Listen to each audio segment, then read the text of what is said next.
Stringer Bell is introduced as the centerpiece of the cleanup crew trying to exonerate D'Angelo Barksdale, who we'll later learn had committed a murder he takes little to no accountability for. And you'll notice that once D'Angelo is declared not guilty, where everybody else jumps up to celebrate, Stringer Bell stays sat, as this isn't a win for Stringer. Rather, it's just another reminder that he isn't the only one who the king deems a great value, as whom other than the heir apparent would Avon Barksdale go to such great lengths for to free from a broad daylight murder? And Stringer Bell can't stand the reality. Now, despite what I've just spoken, there was a very small win in this for Stringer Bell, as D'Angelo had still royally screwed up regardless of the fact he had escaped jail, and a punishment was coming his way in the form of a demotion, and Stringer was more than delighted to be the one to tell D. My uncle know about this? What'd you think? Now, upon first watching this scene, I actually misinterpreted this for Avon not knowing about the demotion, and Stringer just being an arsehole to D and acting on his own accord. He trusted D would keep his mouth shut, so to not look like a coward who always goes crying to his uncle whenever there's a problem. However, when researching for my video on Stringer Bell, I realised that it was actually the total opposite, and Stringer was smirking because Avon did in fact know about the demotion, and D physically couldn't go crying to his uncle. For once, he had to suffer the consequences of his actions like everybody else in the game. However, don't be fooled into thinking that Stringer Bell's hatred toward D'Angelo is upright and justified, as he isn't just smirking because of D's inability to for once not escape punishment, but he's also smirking because for the meantime Avon Barksdale isn't happy with the heir apparent. However, he is happy with his second in command for cleaning up after the heir. It's like two puppies fighting over the love of their owner, and the younger puppy has just been caught pooing indoor, and the older puppy wags his tail as he watches his owner scold the young'un. Many Wire enthusiasts love to try break down all the possible reasons behind Stringer Bell going after D's baby mum once D goes to jail. However, many fail to remember the scene as far back as episode 2, where Stringer is seen literally flirting with Darnett right in front of both D'Angelo and Avon. And I'll tell you, Stringer does this to attack a man when he's down. As let's be real, Stringer couldn't give two shizers about Darnett, and he simply wants to just humiliate D right in front of his family. As don't forget, the scene after this, Avon berates D for writing that letter to the BPD, and Stringer is delighted with the fact that he's now gotten two over on D'Angelo, and one could say that Bell has never been more secure in his position than he is right now, as if anything were to happen to Avon, Stringer would have the perfect excuse to sit himself on the throne ahead of that liability they call the heir apparent. D'Angelo finally finds himself a win after his exoneration, as he proves himself to actually exceed the expectations had of him when he got demoted to the pit, now earning far more down there than anybody had ever earned before. And strangely, Stringer praises D'Angelo for the good job he's been doing, even giving D a little something extra. And my belief as to why Stringer acted this way was because in this moment he somewhat saw a little of himself in D'Angelo. He was pleasantly surprised that there was another individual in the game who possessed somewhat of a business acumen. And he's even more surprised at the fact that it was D'Angelo of all people, the man he originally thought to be nothing but a liability. Shit, from this very moment onward, Stringer doesn't relish in giving D'Angelo any trouble until the whole situation with Weebay and the BPD. He even seems happy for D when Avon gives him and his crew praise for how they dealt with both the Rat and Brandon. As mentioned, however, this only lasts so long, and Stringer eventually resorts back to treating D as a threat. You going with Bay? Hey, yo, Bay. Keep it clean. Don't make no mistakes. Stringer makes it out as if he's sending D'Angelo off to be murdered by Weebay, which I always just chalked up to Stringer basically wanting to prove a point to D, which is that he wasn't invincible. D'Angelo was now in the same boat as the rest of them, and could no longer rely on his uncle to save him. However, upon research for this video, I learnt that Stringer had actually withheld what he and Weebay were doing, as a way to punish D'Angelo for what happened with Orlando.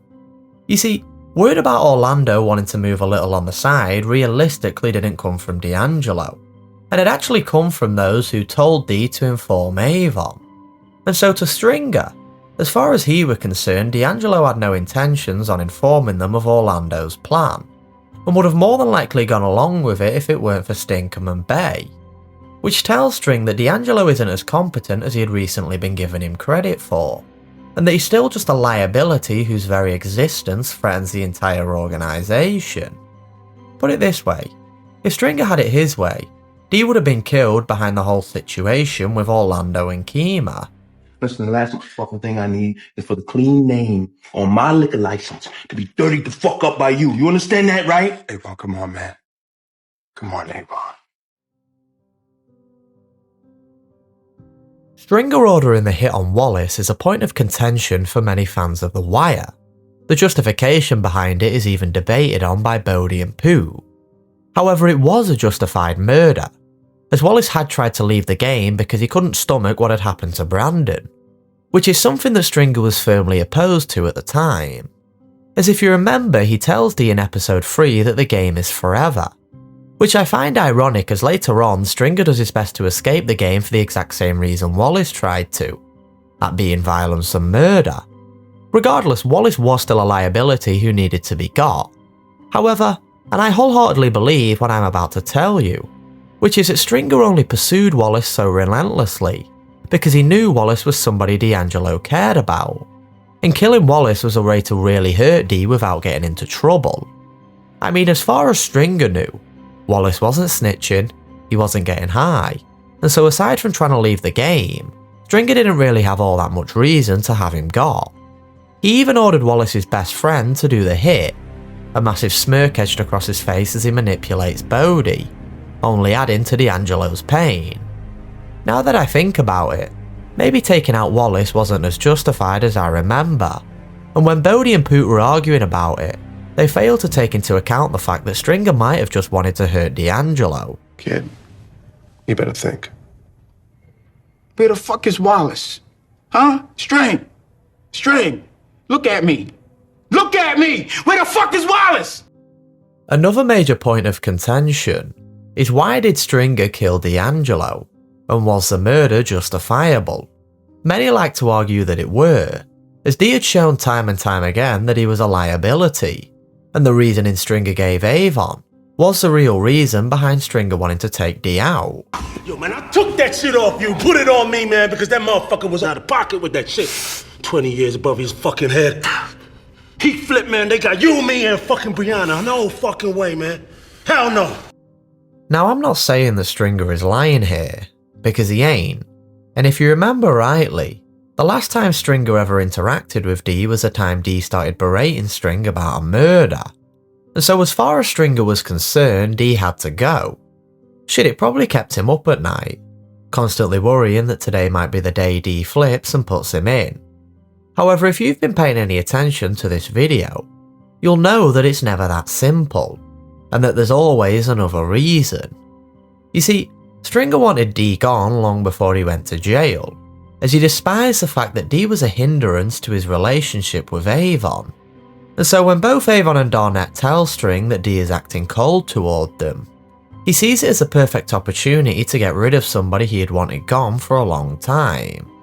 As if D were clear of his intentions and just told people that he was going to do the time, which is what the show were hinting at with the whole book club monologue. Stringer might not have killed D, and he definitely wouldn't have told Avon that it were him who took him out, as it simply wouldn't have been justifiable. However, with D not being clear, something that tracks with his character, take for example the time he didn't just tell Wallace how it really was when he came back to the pit, Stringer capitalised on the perfect opportunity to take his biggest enemy out. Stringer Bell and D'Angelo Barksdale were both more alike than they cared to admit. They both shared the same philosophy on how it is they should go about selling heroin, and they could both be described as exactly what Stringer would later be described as. You know what, I look at you these days, you know what I see? I see a man without a country. Not hard enough for this right here. Somebody commented on my last video that in a room full of gangsters, Stringer Bell would be the only businessman. And I think the same applies to D'Angelo, as in a room full of gangsters, D would be the only civilian. I even want to partially contradict what I said earlier, and will go as far as to say that a part of Stringer hated D'Angelo, simply because he saw the weakest part of himself manifested into an entire person. String also ends up doing the one thing he was afraid of D'Angelo doing, and he was ultimately killed because he proved himself to be just as big a liability as the heir before him.